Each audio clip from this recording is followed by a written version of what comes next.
Hello, my beautiful people. Thank you for visiting Docentes DigitalesTV. In this video, we're going to do the feedback for the previous video. If you're here for the first time, I recommend watching the previous video where we talked about the large portion sizes in America. Now it's time to test what you've learned.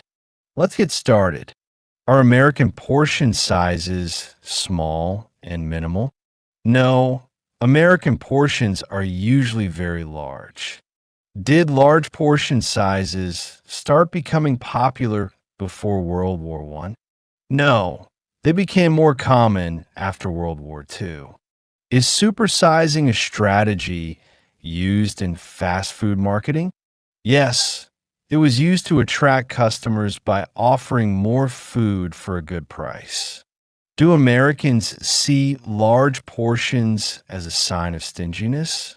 No. Large portions are seen as a sign of generosity and hospitality.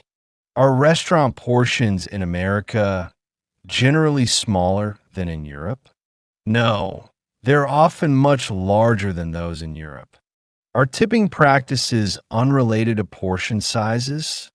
No. They can be connected, since bigger orders may lead to bigger tips.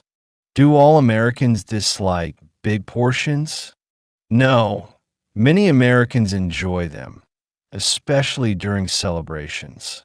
Has there been a move toward offering smaller, healthier portion options? Yes. Some restaurants now offer half sizes or lighter meals.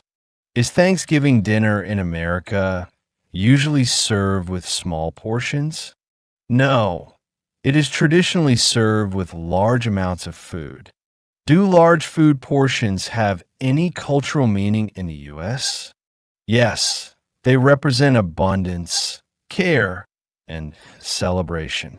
Make sure to watch this video several times to reinforce your learning.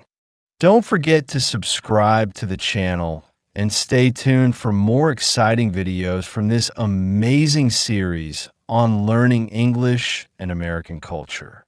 See you in the next adventure.